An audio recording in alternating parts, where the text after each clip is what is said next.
저는 전도사 시절에 청소년들과 함께 해마다 연극을 해서 올렸습니다. 저는 아이들과 연극을 준비할 때마다 매번 느끼는 것이 있었습니다. 정말 대사를 못 외운다는 거예요. 대부분 제가 그 연극 대본을 썼기 때문에 아이들의 수준에 맞춰서 한 줄 이상은 넘어가지 않게 대본을 썼음에도 불구하고 아이들은 그 한 줄을 제대로 외우지 못했습니다. 그런데 놀라운 것은요, 연극하는 당일이 되면 모두 잘한다는 거예요. 그런데 더 놀라운 일이 있습니다. 연극이 은혜 가운데 잘 진행이 돼서 대예배의 앵콜 공연을 한 적이 있었습니다. 방금 연극 잘했잖아요. 그래서 앵콜 공연을 위해서 다시 연극을 준비할 때 보니까요, 또 대본을 못 외웁니다. 그런데 또 공연 날이 되면 다시 아이들이 연극을 너무나 잘한다는 거예요. 자기들은 무대 체질이라서 그렇게 잘한다고 말을 하지만 그건 아닌 것 같고요. 제가 봤을 때는 아이들이 관객 앞에 섰을 때 고도의 집중력과 결속력이 생겨서 그렇게 잘했다고 저는 생각을 합니다. 이처럼 사람들의 시선을 의식했을 때 좋은 결과로 이어지게 하는 그 심리적인 현상을 호선 이펙트, 호손 효과라고 말합니다. 호손 효과라고 하는 것이 재미있는 게 1920년대 하버드 연구팀이 호손 공장이라고 하는 곳에서 능률을 높이기 위해 실험을 했습니다.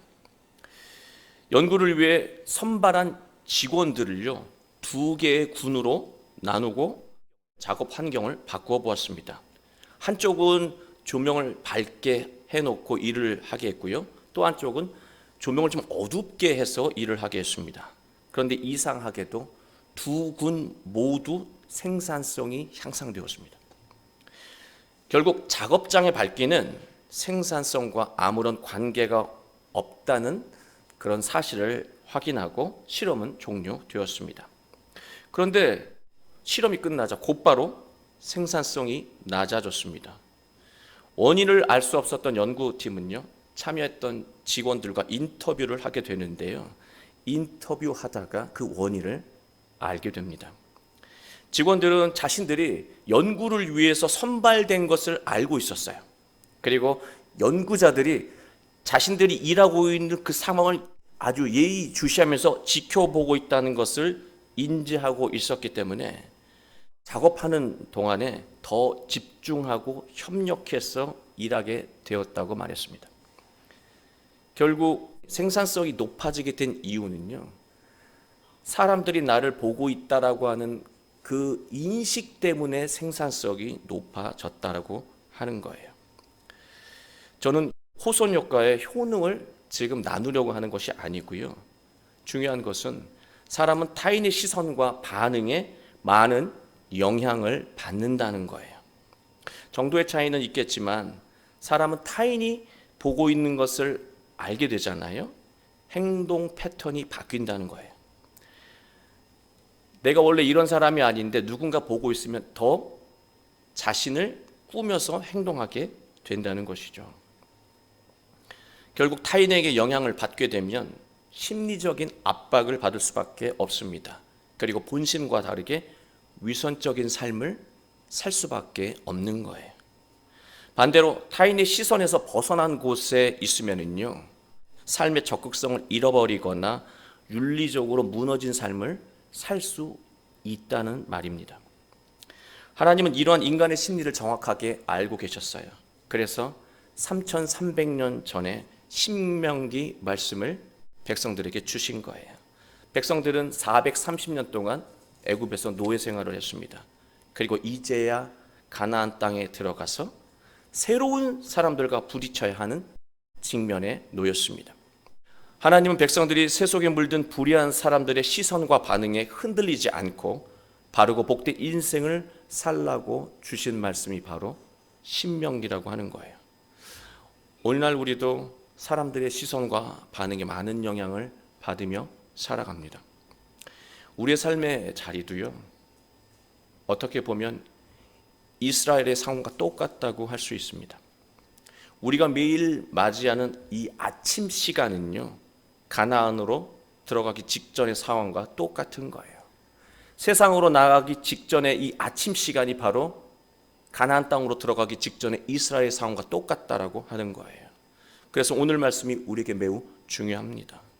우리 모두 오늘 말씀을 통해서 사람들과 환경에 흔들리지 않고 바르고 복된 인생을 살아가게 되시길 주님의 이름으로 축원합니다.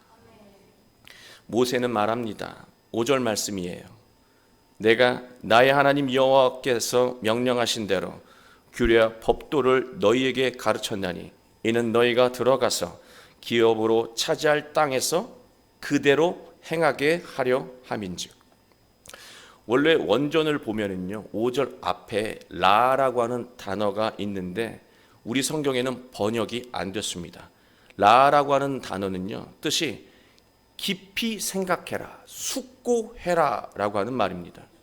마음에 새기며 앞으로 하는 말을 들으라고 하는 것이죠. 지금부터 우리도 모세가 하는 말을 마음에 새기며 들어야 하는 것입니다. 규례와 법도라고 말하고 있습니다. 하나님의 규례와 법도는 하나님의 백성이 공동체를 이루고 사는 데 필요한 구체적인 윤리와 규범 체계를 말합니다. 십계명이 대표적이죠. 이것을 오늘날로 말하면 하나님의 말씀이고 예수 그리스도의 가르침이라고 할 수 있습니다. 모세는 하나님의 규례와 법도를 지금껏 가르쳐온 이유를 말하고 있어요. 이제 가나안 땅에 들어가게 되면 그대로 행하게 하기 위해서라는 것이죠. 오늘 우리에게 적용하면 교회가 예수님에 관해 가르치는 이유는 우리가 세상으로 나아갔을 때 예수님의 가르침 그대로 행하게 하기 위해서입니다. 15절에서 제일 중요한 단어가 여러분 뭐라고 생각하십니까? 행하라 라고 생각하실 수도 있지만 제 마음에 깊이 새겨진 단어는요, 그대로입니다. 그대로. 오늘날 우리의 문제는 하나님의 말씀과 예수님의 가르침을 선택적으로 행하며 산다는 거예요. 상황에 따라 행할지 말지를 정하며 산다는 것입니다. 그게 우리의 문제라고 하는 거예요. 우리의 마음이 불안하면 하나님의 말씀이 아니라 세상의 방식을 먼저 찾습니다.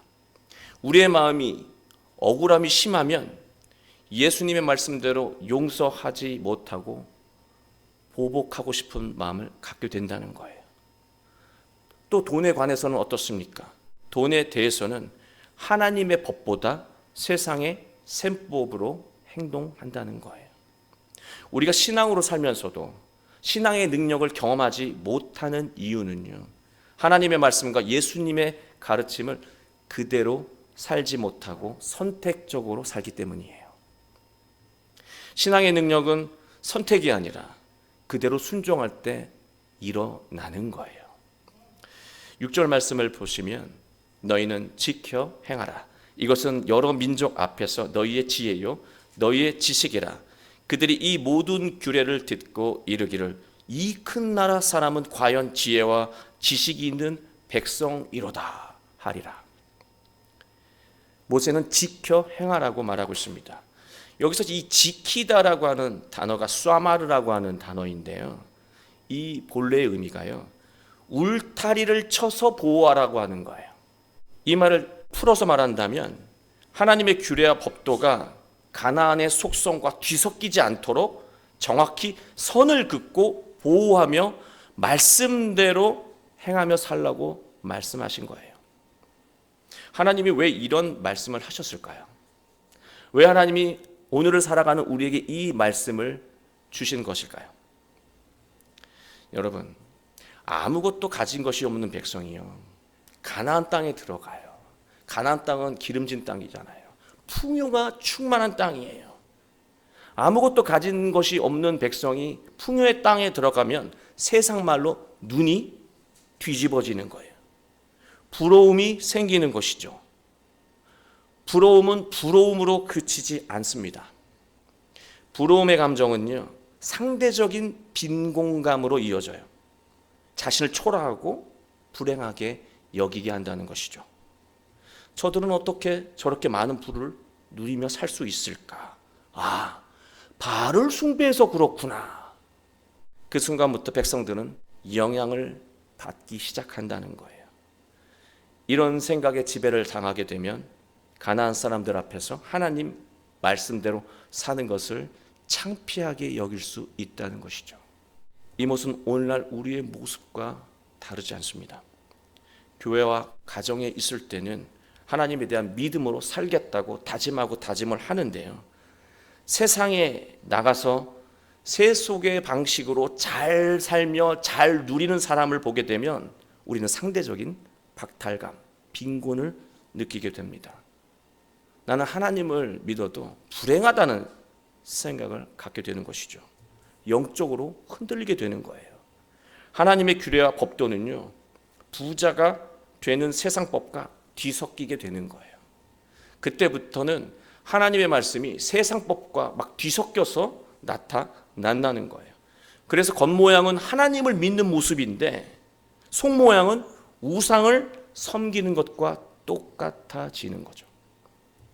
우리의 마음이 하나님이 아니라 사람들의 모습, 잘 사는 사람의 모습에 주목하게 되면 그때부터 신앙은 왜곡되고요, 우리의 삶은 순식간에 무너지기 시작한다는 거예요. 여러 민족 앞에서라고 말하고 있잖아요. 앞에서라고 하는 단어가요, 얼굴이란 뜻이에요. 가나안 사람 앞에서 이들이 나를 보고 뭐라고 생각할까 의식하지 말고 당당하게 하나님의 말씀 그대로 말하고 행동하며 살라고 모세는 당부하고 있는 것입니다. 어떤 상황 속에서도 가나안 사람들 앞에서 주눅들지 않고 가나안 사람들의 시선과 반응에 의식하며 위축되지 않고 당당하게 하나님의 법도와 규례로 살게 되면 어떤 일이 일어나냐면 가나안 사람들이 이렇게 말해요. 이 큰 나라 사람은 과연 지혜와 지식이 있는 백성이로다. 그렇게 말한다는 거예요. 여러분, 이 말씀을 들을 때 어떤 생각이 듭니까? 저는 이 말씀을 읽으면서 이 말은 좀 과장된 것 같은데 라는 생각이 목사인데도 들어요. 여러분 어떻습니까? 왜냐하면은요, 객관적으로 보자고요. 가나안 사람들의 눈에는 이스라엘 백성은요, 땅도 없고 가진 것도 없는 그냥 거지무리처럼 보였을 거예요. 그런데 왜 이들이 이렇게 놀라는 상황이 일어난다는 것입니까? 그 이유는요, 하나님의 규례와 법도를 보니까 이 규례와 법도는 지금까지 자신들이 보지 못한 인간의 본질을 정확하게 통찰한 엄청난 지혜와 지식임을 알게 된다는 거예요. 이런 지혜와 지식으로 사는 사람과 나라라면 이건 엄청난 민족이고 엄청난 나라라고 여길 수밖에 없다는 것이죠. 세상 사람들은 하나님의 말씀으로 사는 사람에게 압도된다는 말씀이에요. 오늘날 그리스도인이 세상으로부터 무시당하는 이유는요, 간단합니다. 하나님의 말씀과 세상의 방식을 뒤섞어 살기 때문에 조롱을 당하는 거예요. 하나님 말씀, 예수 그리스도의 가르침을 그대로 살아갈 때 우리는 위축됨이 없는 당당하고 복된 인생을 살아갈 수 있다는 말씀이에요. 7절 말씀을 보시면 우리 하나님 여호와께서 우리가 그에게 기도할 때마다 우리에게 가까이 하심과 같이 그 신이 가까이 함을 얻은 큰 나라가 어디 있느냐. 기도할 때마다 하나님이 가까이 계신다고 말하고 있습니다. 이 말을 다르게 말하면요, 하나님이 가까이 계신 것을 의식하기 위해서는 기도해야 한다는 말이기도 해요. 기도는 지금 내 곁에서 나와 함께하며 나를 돕고자 하신 하나님을 의식하기 위한 과정이에요. 그게 기도라고 하는 것입니다. 우리가 세상 사람을 의식하면 사람과 외부 환경에 나쁜 영향을 받게 되지만 하나님을 의식하며 살면, 내 곁에 계신, 여러분 곁에 계신 하나님을 의식하며 살면 하나님이 곁에서 주시는 지혜와 지식으로 현명한 삶, 그리고 만족한 삶을 살 수 있게 된다는 말씀이에요. 그래서 항상 기도하라고 모세가 당부하고 있는 것입니다. 이 기도하다라는 이 카라라고 하는 단어는요, 부르다라고 하는 말이거든요. 다시 말해서 기도, 하나님을 부르라고 하는 거예요. 우리는 하나님을 언제 부릅니까? 필요하면 부르고 필요하지 않으면 안 부릅니다. 재정적으로 충만하면 걱정이 없어서 안 부르고, 재정이 빈곤해지거나 어려움을 겪으면 그때 부르죠. 나쁜 건 아니에요. 우리는 우리 필요에 따라, 내 욕심에 따라 하나님을 부르는 것을 결정합니다. 그러나 이 말씀은요, 욕심에 따라 부르라고 하는 것이 아니에요. 하나님의 규례와 법도를 그대로 살아가기 위해서 하나님을 부르라고 하는 것입니다. 하나님의 말씀으로 사는 게 어디 쉽습니까? 그렇잖아요. 보이는 것이 다 우상으로 잘 사는 사람 틈바구니에 살아가고 있는데요. 하나님의 말씀으로 사는 것은 쉬운 일이 아니죠. 그러니까 곁에서 나에게 주시는 지혜와 지식을 듣기 위해서 기도해야 한다는 거예요. 하나님의 말씀으로 살기 위해서 기도하라고 하는 것이죠. 하나님의 말씀으로 살려고 하는데요, 너무나 어렵고 속상해요. 어떻게 하면 좋을까요?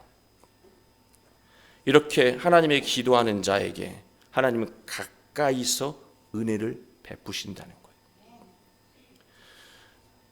정확하게 말씀을 드리면, 우리가 욕심을 위해서 하나님을 불러도요, 하나님은 가까이 계세요.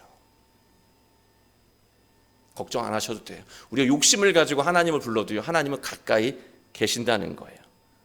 그런데 문제는요, 하나님이 가까이 계셔도 우리가 욕심으로 하나님을 부르면 하나님이 말씀하셔도 욕심에 우리의 마음의 귀가 닫혀서 하나님이 지혜를 주시고 지식을 주시고 가야 할 방향을 보여주셔도 우리는 보지 못하고 듣지 못한다는 거예요. 그래서 우리가 하나님의 말씀에 따라서 하나님을 부르며 의식하고 느껴야 한다는 말씀입니다. 모세는 이러한 위대한 신은 세상 어디에도 없다고 말합니다. 또 모두에게 공평하고 공의로운 신은 세상에 없고 그런 신을 얻은 나라가 없다고 말합니다. 가나안에 들어갔어요. 강한 나라를 보고 위축되지 말라는 거예요. 세상에서 어깨에 힘주고 살아가는 사람들, 돈이 있다고 자랑하는 사람들, 어디 다녀와서 즐겼다고 의시되는 사람들을 보면서 위축되지 말라는 거예요. 나보다 더 잘 사는 사람처럼 보이는 것 때문에 주눅들지 말라는 거예요. 우리는 위대한 하나님과 함께한 하나님의 자녀라고 하는 것 잊지 말라고 하는 거예요. 자신감을 가지고 살라고 모세는 당부하고 있는 것입니다. 겉모양으로는 보잘것없는 무리일 수 있지만 하나님이 함께 계시기에 어느 나라도 함부로 할 수 없는 위대한 나라인 것을 기억하라고 말하고 있는 것입니다. 자신감을 심어준 거예요. 오늘날 그리스도인들도 함께 하시는 하나님을 믿고 자신감을 가지고 살아야 해요. 어떤 상황 속에서도 자신감을 가지고 살아야 합니다. 왜? 우리 곁에 가까이 하나님이 계시기 때문에 그래요. 하나님의 말씀 그대로 살면 아무도 함부로 대할 수 없다는 거예요. 우린 반대로 생각하잖아요. 이 상황에서는 하나님 말씀이 아니라 세상의 방식대로 해야 나를 함부로 대할 수 없다고 생각하시잖아요. 근데 그 반대라고 하는 거예요. 하나님 말씀 그대로 살아갈 때 세상에 불의한 사람들이 나를 함부로 대할 수 없다라고 하는 거예요. 그 말씀이 나를 지키고 내 곁에 계신 하나님의 음성을 듣게 한다라고 하는 것입니다. 9절 말씀을 보시면 오직 너는 스스로 삼가하며 내 마음을 힘써 지키라. 그리하여 네가 눈으로 본 그 일을 잊어버리지 말라. 네가 생존하는 날 동안에 그 일들이 내 마음에서 떠나지 않도록 조심하라. 너는 그 일들을 내 아들과 내 손자들에게 알게 하라. 여기서 삼가라 그리고 지키라 이렇게 말하고 있지 않습니까? 앞에서 말했던 쏴마르예요. 표현은 다르지만 똑같은 단어예요. 쏴마르. 울타리를 치고 보호하라고 하는 거죠. 너 자신을 울타리를 치고 보호해라. 그리고 네 마음을 울타리를 치고 보호하라고 말씀하고 있는 거예요. 하나님이 9절에서 울타리를 치고 보호하라고 한 그 내용은요, 과거의 호렙산에서 하나님의 임재를 본 기억이에요. 그 기억을 잊지 말고 보호하라고 하는 거예요. 항상 기억하라고 하는 거죠. 하나님의 임재를 경험했던 것을 절대로 잊지 말라고 당부하고 있는 것입니다. 왜냐하면 은혜의 기억이 위기의 상황에서 희망을 보게 만들기 때문에 그래요. 은혜의 기억이 위기의 상황에서 소망과 진리의 길을 보게 한다는 거죠. 은혜의 기억은 깜깜한 상황에서 등불이 된다는 거죠. 하나님의 이 말씀과 하나님의 방향성을 볼 수 있게 만든다는 거예요. 그래서 하나님이 그때 임재했던 그 기억을 절대로 잊지 말라고 당부하고 있는 것입니다. 그때의 일들을요, 모세는 10절부터 14절까지 자세히 설명하고 있습니다. 하나님은 하나님을 눈으로 봐야 믿겠다고 여겼던 이스라엘 백성들, 그들에게 하나님은 자기 모습을 다 보여주지 않으셨어요. 대신에 호렙산 주변을 불길로 채우셨고 또 어둠과 구름과 흑암으로 덮으셨어요. 그리고 음성만 들려주셨습니다. 12절 13절을 한번 읽어드릴게요. 여호와께서 불길 중에서 너희에게 말씀하시되 음성뿐이므로 너희가 그 말소리만 듣고 형상은 보지 못하였느니라. 여호와께서 그의 언약을 너희에게 반포하시고 너희에게 지키라 명령하셨으니 곧 십계명이며 두 돌판에 친히 쓰신 것이라. 우리는 힘들고 지칠 때 하나님 좀 분명한 것을 보여주세요. 제가 하나님을 믿고 따라갈 수 있도록 좀 하나님을 믿고 따라갈 수 있도록 나에게 좋은 어떤 상황을 정확하게 보여주세요. 모세도 그랬어요. 보여달라고. 우린 그런 기도를 할 때가 있습니다. 그만큼 힘든 것이죠. 그런데 여러분, 하나님이 형상을 보이지 않으신 데에는 중요한 이유가 있습니다. 사람은요, 자기가 눈으로 보고 경험한 것을 전부라고 여기는 경향이 있습니다. 자기가 보지 못한 것, 경험하지 못한 것은요, 받아들이지 않아요. 사람이 수용하는 것은 대부분 내가 경험하고 이해하고 있는 것들을 수용하는 거지, 자기가 이해가 되지 않고 경험하지 못하면 절대로 받아들이지 않아요. 만약에 받아들인다면 그건 믿음 때문이에요. 사람은 자기가 보고 경험한 것만 전부라고 여깁니다. 결국 사람은 자기 인식 수준으로 세상을 규정하고 그 세상 안에 갇혀서 살게 됩니다. 하나님의 섭리, 하나님이 우리에게 베푸시는 은혜는요, 우리의 사고로 다 이해할 수가 없습니다. 하나님이 우리에게 베푸시는 은혜는요, 우리가 생각한 것보다 훨씬 더 크다라고 하는 거예요. 그러나 자기가 본 것과 경험한 것을 절대적으로 여기게 되면 하나님이 은혜를 베푸셔도 자기가 기다렸던 은혜의 모양이 아니기 때문에 은혜인지 모르며 살아가게 됩니다. 하나님이 엄청난 지혜와 지식을 주셔도요, 받아들이지 않는다는 거예요. 얼마나 슬픈 일입니까? 가까이서 지혜와 지식을 주시는데도 안 받아들여요. 자기가 보고 경험한 것만 믿기 때문이죠. 하나님은 이러한 인간의 한계를 정확하게 아셨기 때문에 음성만 들려주시고 말씀만 주셨다는 거예요. 세상 사람들처럼 하나님으로 자신이 바라는 현상으로 확인하려고 하지 말고 하나님의 말씀으로 확신하며 살라고 말하고 있는 것입니다. 그러면 하나님께서 모두 책임지시겠다고 언약하셨고 약속하셨다고 성경은 말하고 있습니다. 계약서를 쓰셨다는 거예요. 성경이 계약서라고 하는 거예요. 계약서를 보고도 못 믿냐는 거죠. 그게 성경인데, 오늘날로 말하면 예수님이 오셨기 때문에 더는 하나님에게 다른 증거를 요구할 필요가 없다는 거예요. 우리가 뭔가를 보기를 원하는 거, 그거 보면 뭐가 달라지는데요?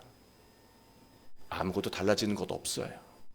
우리의 삶을 변화시키고 우리의 삶을 충만하게 하는 것은요, 뭘 보고서가 아니라요, 말씀을 믿고 살아가는 그 삶 가운데 일어난다는 거예요. 모세는 하나님의 임재를 음성으로 확실히 보여주셨고 이제 규례와 법도로 말씀을 주셨으니 가나안에 들어가면 새 속에 물든 사람들을 부러워하며 의식하고 오염된 신앙으로 살지 말고 항상 기도하며 가까이 계신 하나님을 의식하고 하나님 말씀에 그대로 순종하며 승리의 인생을 살라고 말하고 있는 것입니다. 사랑하는 교회 여러분, 우리는 마음의 방향이 타인을 향해 있거나 타인의 시선을 과도하게 의식하게 되면은요, 불행해질 수밖에 없는 존재입니다. 내가 지금 불행하다고 여긴다면 나는 지금 하나님에게 마음의 방향을 둔 게 아니라요, 누군가 잘 살고 있는 사람을 보면서 지금 내 마음을 훼손시키고 있는 거예요. 마음의 관심이 하나님이 아니라 사람에 향해 있는 거예요. 세상에 하나뿐이 나다운 올바른 인생은요, 마음의 방향이 항상 하나님을 향해 있을 때 이루어집니다. 참된 만족이 있는 인생은요, 항상 기도하며 가까이 계신 하나님을 의식하고 하나님의 말씀을 그대로 순종하려고 노력할 때 이루어진다는 거예요. 사람들의 시선과 반응보다 더 중요한 것은요, 지금 나와 함께 하시는, 나와 함께 동행하고 계신, 내 가까이에 계신 하나님을 의식하는 거예요. 우리가 그렇게 하나님을 의식하게 된다면 우리는 길을 잃지 않게 될 겁니다. 예수님을 따라 구원의 길을 계속해서 걸어나갈 수 있게 된다는 거예요. 우리 모두 예수님처럼 어떤 상황에도 하나님을 먼저 느끼며 말씀대로 살아가고 말씀대로 순종하며 복되고 아름다운 인생, 가정, 교회를 이루게 되시길 주 예수 그리스도의 이름으로 축원합니다.